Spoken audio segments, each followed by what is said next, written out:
the world, one in which a country in crisis has been able to pursue one of the most ambitious programs of social, economic and institutional transformation I have witnessed. Instead of using the economic crisis to justify cutbacks, you used it to change the way the state collects taxes, the way it shelters its poor and invests in its youth and the environment, and to set new standards of integrity in public lives.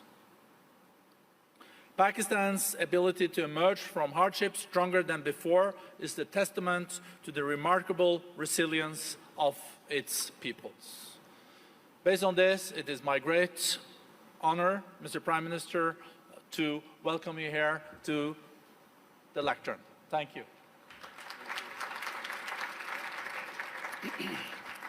Thank you very much. First of all, I would like to thank the World Economic Forum for providing me this opportunity to speak to world leaders, business leaders, media people, to give the Pakistan perspective to the world. So I want to thank you specifically for that. Let me just start by saying that I am almost as old as Pakistan. Pakistan was only 5 years older than me. So I grew up with the country. And the country I grew up was supposed to be a welfare state. The founding fathers of our country wanted Pakistan to be what was called an Islamic welfare state. And as I grew up, I had no idea what a welfare state was. So it was when as a teenager I went to England. That's when I first discovered what a welfare state is. It's humanity, it's caring about the underprivileged. And so from then onwards, I always thought that if I ever got the opportunity, I would always want my country to be a welfare state. So this is my vision.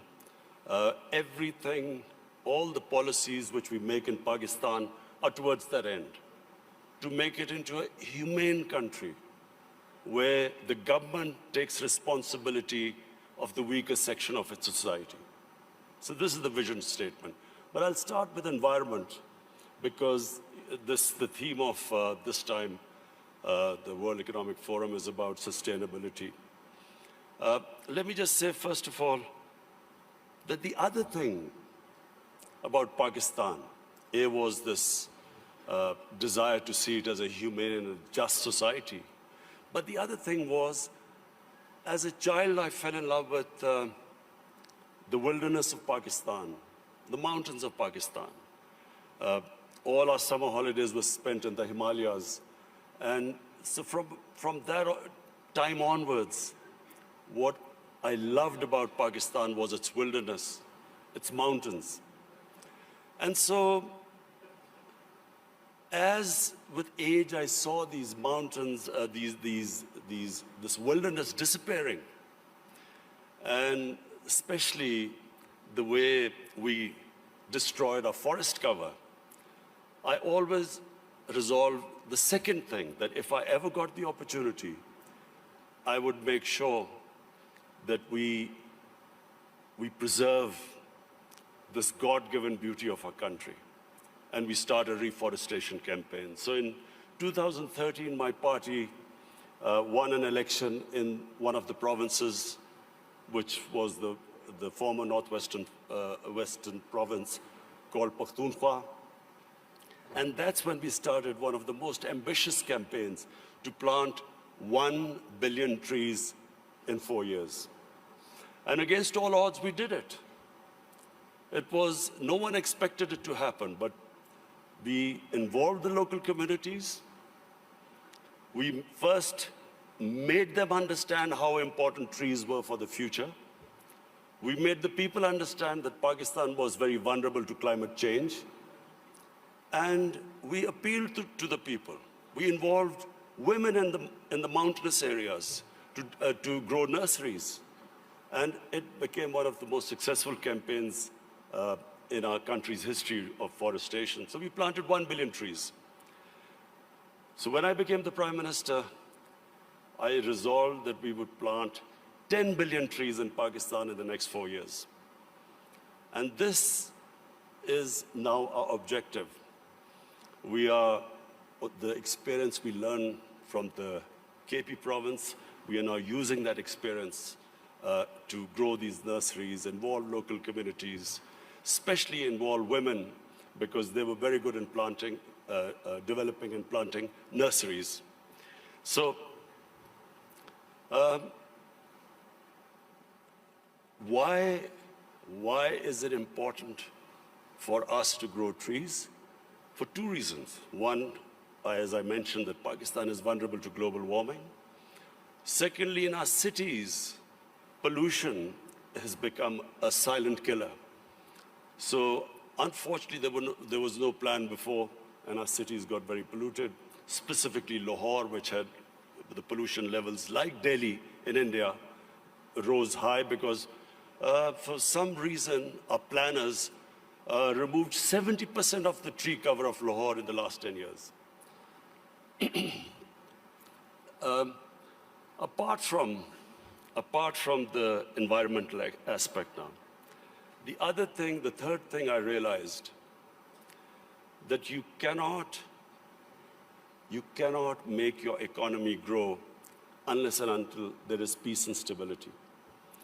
Pakistan in the 80s became part of what was the Afghan Jihad. Pakistan became allied with the US to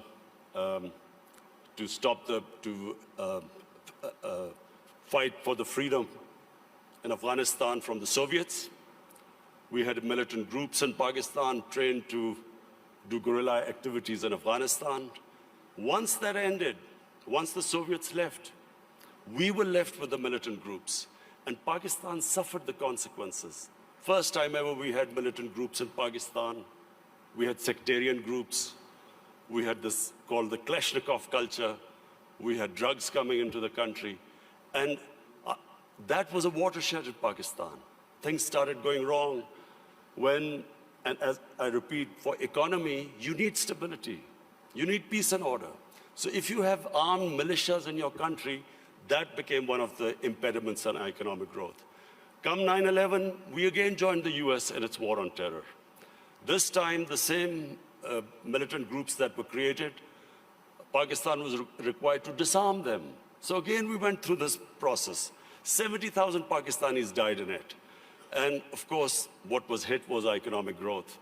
And then the image of Pakistan, a dangerous place in the world. So when I assumed power, my government decided that from now onwards, Pakistan will only partner another country in peace. We would not become part of any other conflict. We would not join any country in its conflict.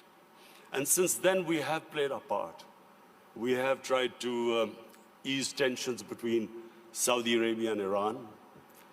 I also tried to, between the United States and Iran, we tried to do our part, play our part in easing tensions.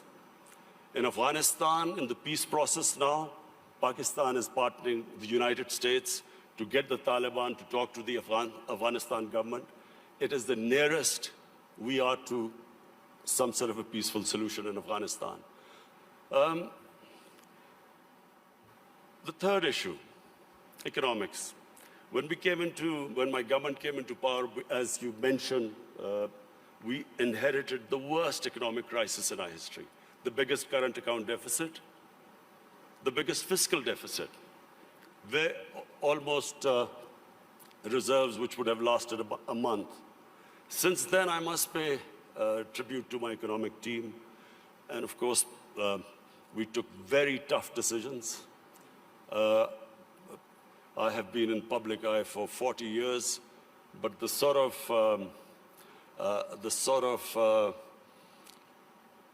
public attitude I have to face in the last 1 year, I've never faced in my life because of all these tough economic decisions we've taken. People are hurting. Naturally, when you do stabilization, you squeeze the economy, people hurt. But we have gone through this very tough period. And mercifully, our economy stabilized. The rupee that was falling, it's now, in fact, in the last few months, it's gained a bit. Our stock market has gone up. Investment in Pakistan year to year has gone up by 200%. So things are we are in the right direction, although I have to say we still have a lot of hard work to do. This year now, we are looking towards economic growth. The idea is now so that we provide employment, bring in investment in Pakistan, create the conditions. And I'm happy to say that in 1 year, according to the World Bank, that index of ease of doing business, Pakistan went up 28 points in the ease of doing business. We were in the top 10 countries, which made the biggest improvement. What are the advantages of Pakistan? Number one is our population. We are 210 million people. 60% of Pakistanis are below the age of 30. This is the real strength of Pakistan. Unfortunately, we have neglected this young population because we did not concentrate on skill development, equipping them to employ themselves, become entrepreneurs, provide young people to the industry. But now we have started a program of skill development. We have partnered World Economic Forum in this, this program of Skill Gap, and we have laid a huge amount of money for startups, young people, encouraging them to start their own businesses. This is the first time we've done apprenticeship. We are encouraging industries now to employ young people. So this is really a big source. This is a big resource which will, we hope, one day lift Pakistan. The other advantages Pakistan have, number one, is our mineral wealth. Sadly, untapped.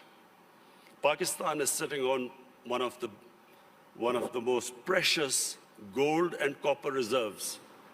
Unfortunately, we've had a few issues, so these reserves have remained untapped, but